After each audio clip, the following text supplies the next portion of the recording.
Hello, educators. Today we're going to be going over the History Hub, which is inside the ABC Clio databases. There's a lot of cool stuff inside of the History Hub.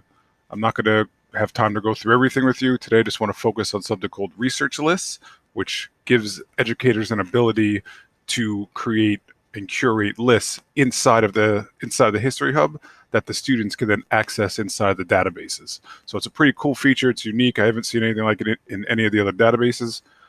So let's dive right in. This works in any of the ABC Clio databases.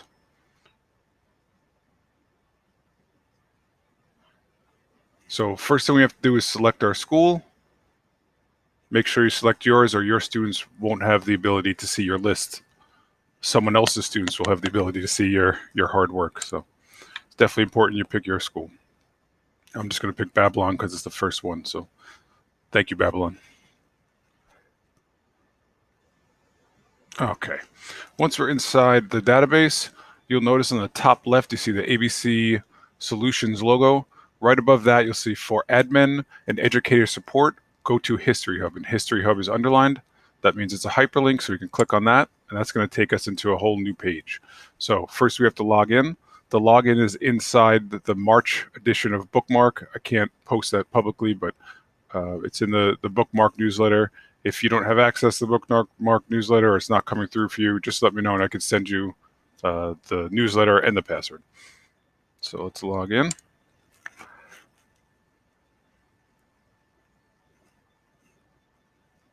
Okay, so this is what I was talking about. There's a whole bunch of cool stuff inside of the History Hub, a lot of resources for you and your teachers to go through to help them with their lessons. But what we want to work on is the research list today. So if we go right kind of in the middle of the page, right above that picture, we see community, curriculum resources, professional development, research lists. So let's click on research lists. And then it makes us sign in again. Okay, so once we're inside, it starts with the about. It gives you a video that kind of gives you a quick tutorial. So if you're sick of my videos, just go ahead and pop onto there and you can learn all about the research lists right from ABC Clio. So if you're ready to create a research list, we go on the left side, it says research list with 3 choices. The middle choice is create. So we click on that. And first option we have is to select our database. So this is which database do you want this list to appear in. So obviously if you're doing something about world religions, you want it to pop into the world religions database, American history database, and so on and so forth. So let's do American history. So this, we want to give it a name. The more, if you're going to be making a lot of lists, it's probably important to use a lot of descriptors here. So Mr. Navin's class history research project, or American history research project, or Revolutionary War research process, whatever's your kids are going to be able to easily find this list. Because if all of your teachers in your school is making lists, then there's going to be a lot of choices for them. So you want to make sure that they can find the one that you want easily.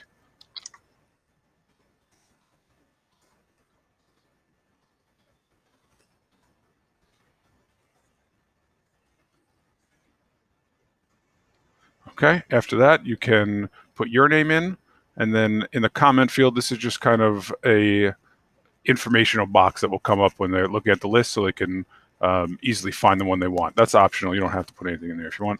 And then a password. And the reason why you need to put a password is so that none of the other teachers in your school can accidentally edit your list. So if you want them to, you can give them the password. So I suggest not using a password used for everything. Just kind of use a simple thing, maybe BOCES or something that you will remember. So I am going to use BOCES. Okay. Instead of hitting after you've put in your password, instead of hitting the add content button, instead hit the save and exit button. Hitting the add content button is, it made it glitch for me, so I just don't want that same problem to happen to you. So hit save and exit. And then what we do is, from the History Hub, we go back to the research list, just like we did before. But instead of hitting the Create tab, we hit Edit. And now you could find the list that you just created here, hit edit,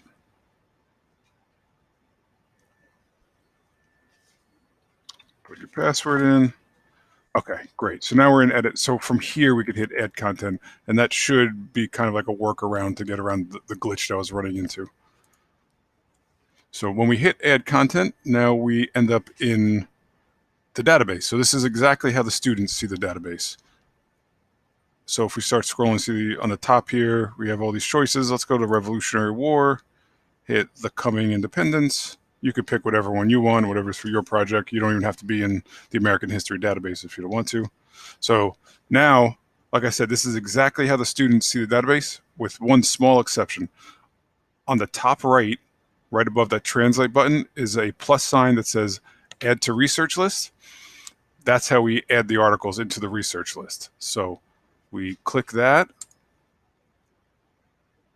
and I'll bring up another box so we could view our research list if we hit the blue button to the right, or we could hit add more content if we hit that yellow button on the left. So let's add more content so you can see how that works. So we're still in the same article. If we click on, say, the American identity, click on, let's say, middle colonies. Great. And so now on the top right again, we can hit add to research list, and we just added another article for our students. So if we go view research list, we are in we go back to the History Hub. So now we're looking at this as a teacher again. So we've popped back into the teacher's view. From here, we want to hit post. And if you don't hit post, very tragic happens. Your list will just sit in the back end and no one could ever access it, and it just is sad and lost. So you definitely want to hit post, and then you could select an end date. So how long do you want this to be in your database for? Could be a month, could be a year, 3 years, however long. You could pick whatever date you want there. And once you pick your date, you hit submit.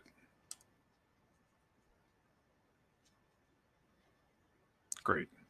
So now we have all the lists that I've created. It goes back to the edit screen. Here's all the lists that I've ever created.